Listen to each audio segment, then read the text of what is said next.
This is SARS-CoV-2. It belongs to the family of coronaviruses named for the crown-like spikes on their surfaces.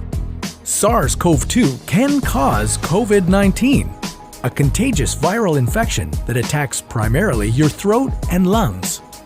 What actually happens in your body when you contract the coronavirus? What exactly causes your body to develop pneumonia? And how would a vaccine work? The coronavirus must infect living cells in order to reproduce. Let's have a closer look. Inside the virus, genetic material contains the information to make more copies of itself. A protein shell provides a hard protective enclosure for the genetic material as the virus travels between the people it infects. An outer envelope allows the virus to infect cells by merging with the cell's outer membrane. Projecting from the envelope are spikes of protein molecules. Both a typical influenza virus and the new coronavirus use their spikes like a key to get inside a cell in your body, where it takes over the cell's internal machinery, repurposing it to build the components of new viruses. When an infected person talks, coughs, or sneezes, droplets carrying the virus may land in your mouth or nose and then move into your lungs. Once inside your body, the virus comes in contact with cells in your throat, nose, or lungs. One spike on the virus inserts into a receptor molecule on your healthy cell membrane like a key in a lock. This action allows the virus to get inside your cell. A typical flu virus would travel inside a sac made from your cell membrane to your cell's nucleus that houses all its genetic material. The coronavirus, on the other hand, doesn't need to enter the host cell nucleus. It can directly access parts of the host cell called ribosomes. Ribosomes use genetic information from the virus to make viral proteins, such as the spikes on the virus's surface. A packaging structure in your cell then carries the spikes in vesicles which merge with your cell's outer layer, the cell membrane. All the parts needed to create a new virus gather just beneath your cell's membrane. Then, a new virus begins to bud off from the cell's membrane. Now, with the virus spreading in your body, how can you develop pneumonia symptoms? For this, we'll have to look into your lungs. Each lung has separate sections called lobes. Normally, as you breathe, air moves freely through your trachea or windpipe, then through large tubes called bronchi, through smaller tubes called bronchioles, and finally into tiny sacs called alveoli. Your airways and alveoli are flexible and springy. When you breathe in, each air sac inflates like a small balloon. And when you exhale, the sacs deflate. Small blood vessels called capillaries surround your alveoli. Oxygen from the air you breathe passes into your capillaries, and then carbon dioxide from your body passes out of your capillaries into your alveoli so that your lungs can get rid of it when you exhale.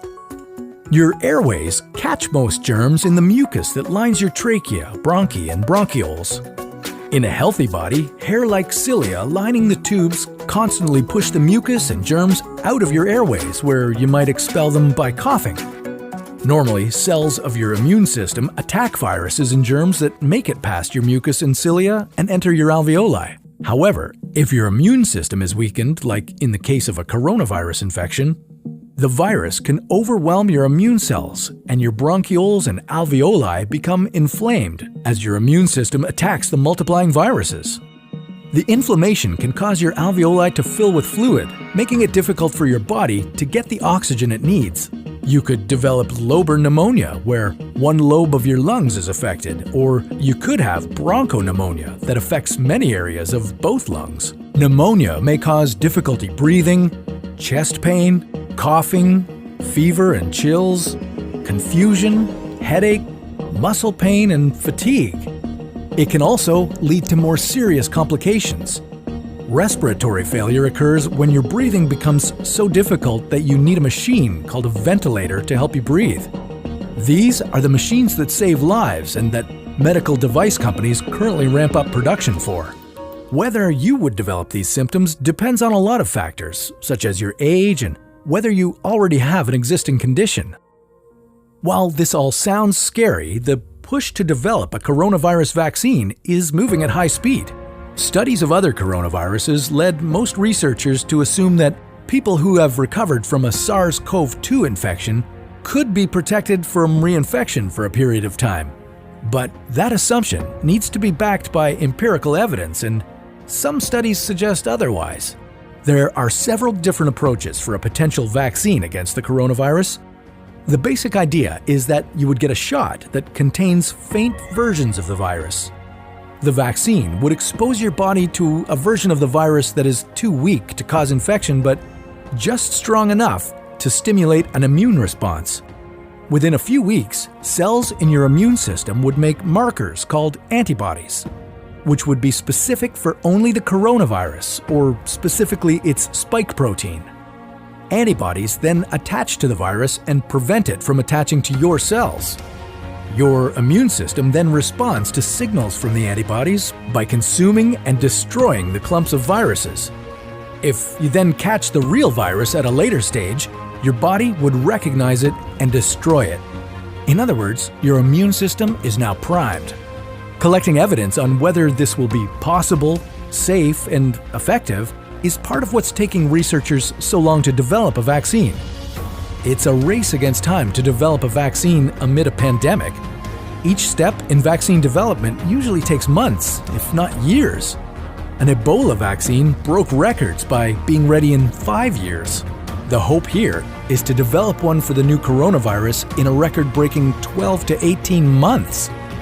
While all this will take time, stay home if you can, to protect the most vulnerable. And don't forget to wash your hands for at least 20 seconds and as often as possible.